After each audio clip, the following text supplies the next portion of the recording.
Cara, o que tá acontecendo no São Paulo é muito mais sério do que parece. Não é só fase ruim em campo, não. É coisa pesada nos bastidores. É crise política, é vaidade, é sabotagem interna. E o pior, tá todo mundo fingindo que não tá vendo. Fingindo que tá tudo certo enquanto o clube tá virando um campo de batalha silencioso. A diretoria do São Paulo virou uma guerra fria. É uma disputa de poder disfarçada de gestão. Tem gente tramando pelas costas, vazando mensagens, mandando indireta em grupo, minando colegas, e o clube, parado. Ninguém toma atitude. É um ambiente podre, tóxico, onde qualquer um pode puxar o tapete de qualquer um. A gente cresceu ouvindo que o São Paulo era diferente, que tinha estrutura, que era modelo, que era referência. Hoje virou um laboratório de vaidade, de ego inflado. Um quer ser mais importante que o outro. Um quer ter mais poder que o outro. E enquanto isso, o time desmorona. A temporada vai embora. A torcida se frustra. E ninguém se responsabiliza. Uma mensagem vazada foi o estupim.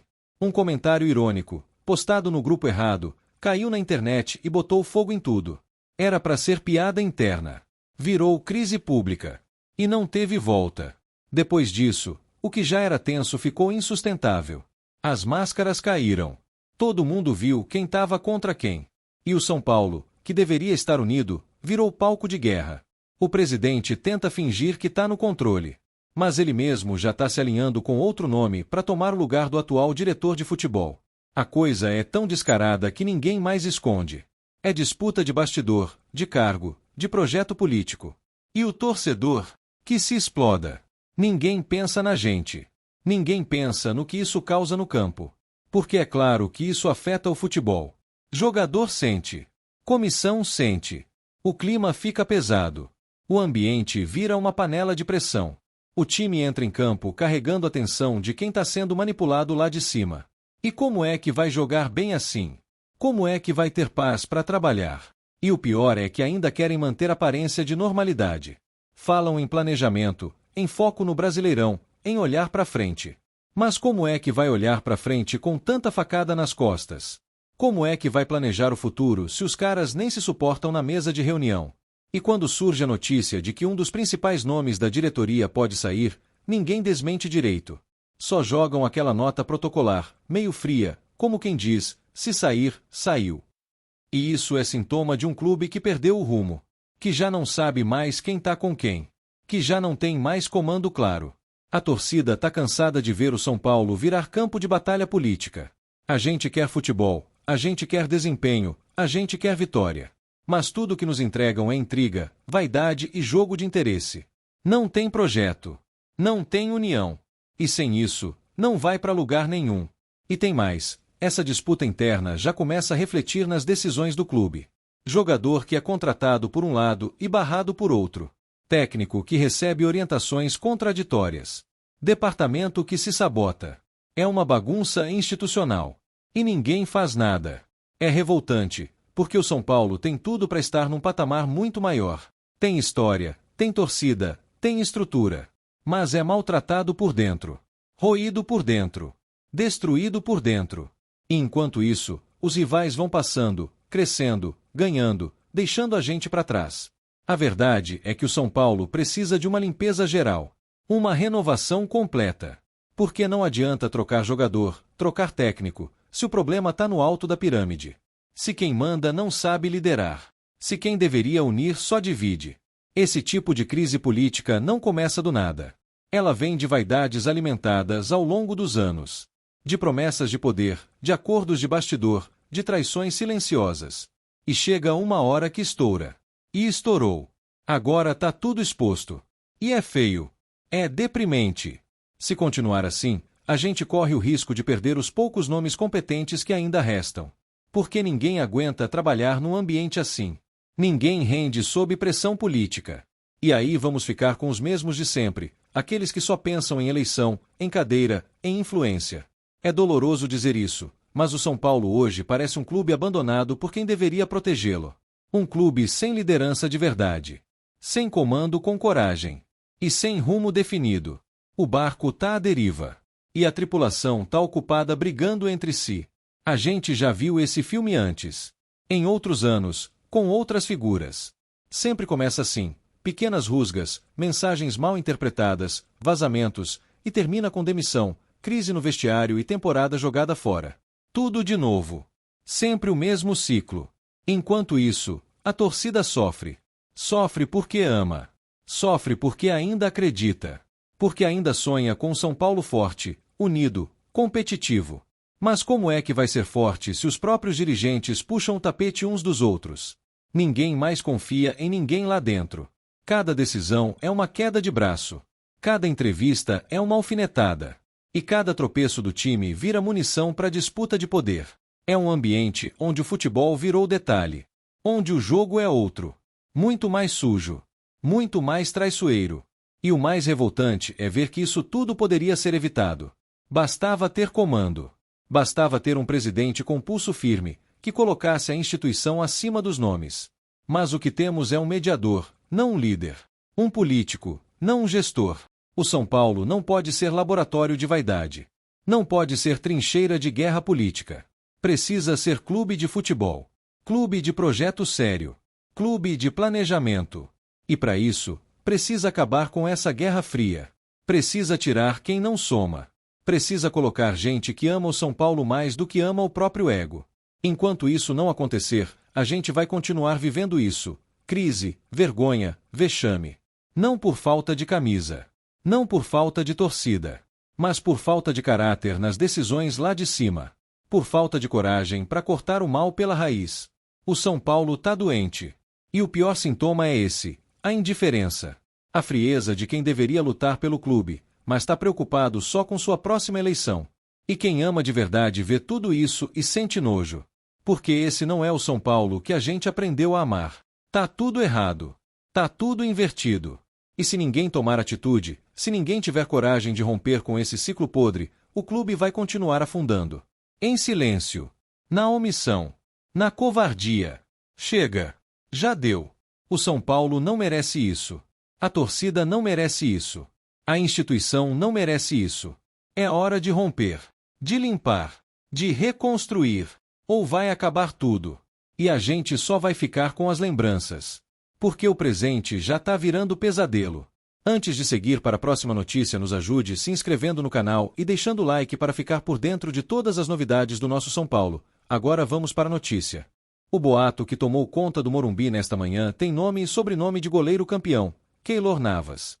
A conversa nos corredores do clube, nos grupos de WhatsApp da torcida e até nas cabines de rádio é de que o São Paulo estaria se movimentando para segurar o costarriquenho até 2028, numa jogada que mistura ousadia, planejamento e aquele tempero de grandeza que a camisa tricolor sempre exigiu.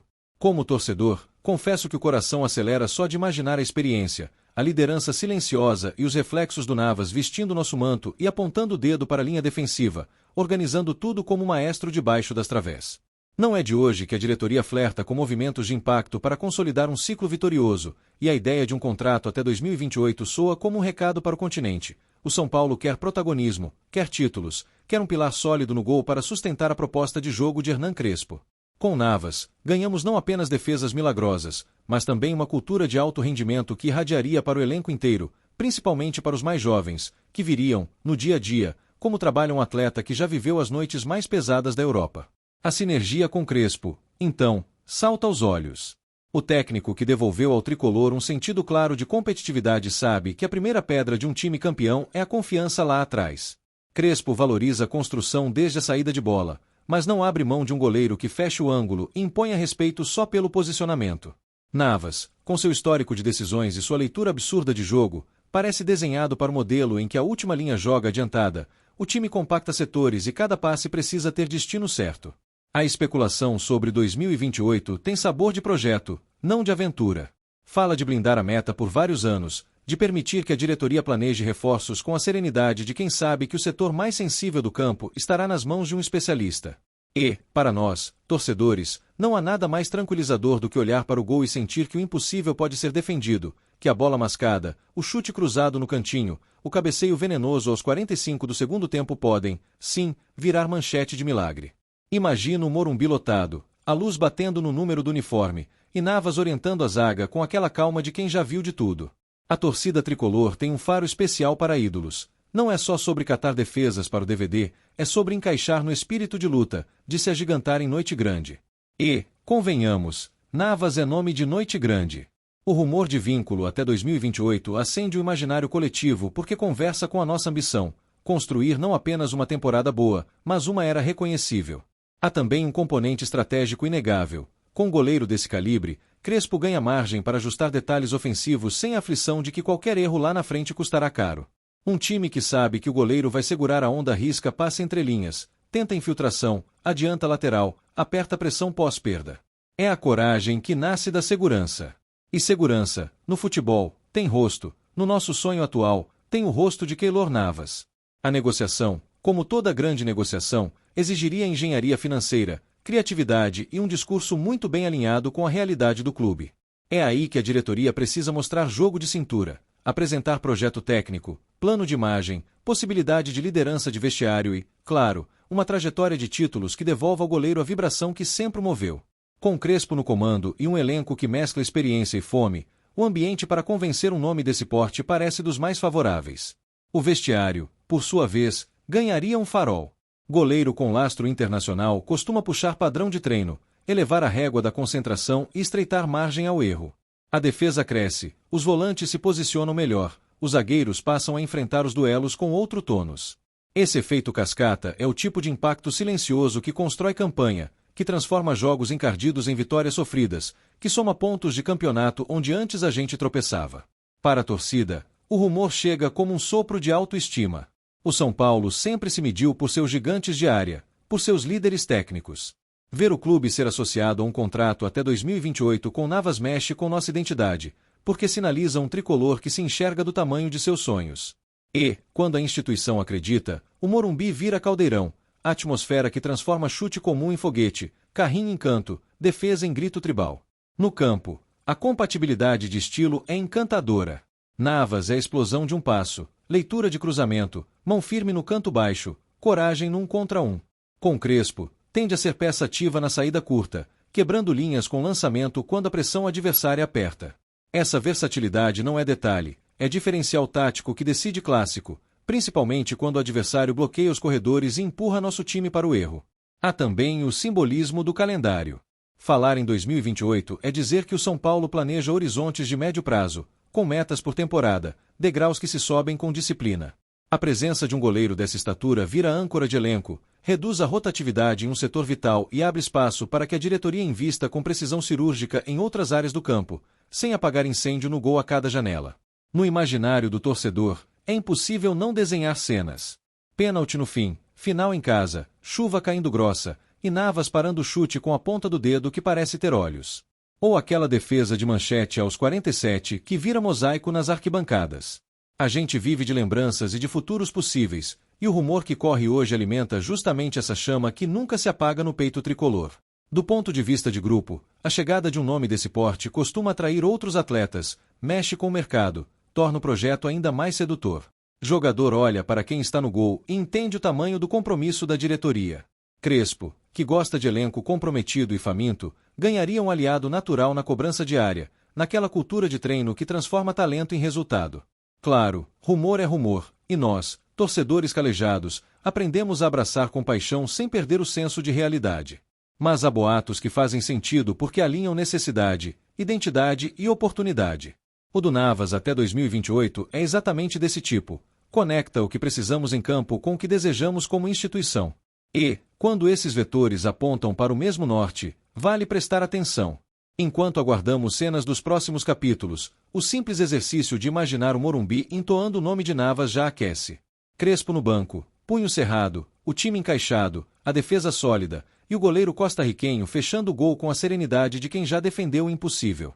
Se virar realidade, teremos mais do que um reforço, teremos um capítulo inteiro da história tricolor escrito com luvas. Se ficar no terreno da especulação, ainda assim ficará a lembrança de que sonhar grande é parte da nossa natureza, e que o São Paulo, com ou sem rumor, segue olhando para 2028 com apetite de gigante.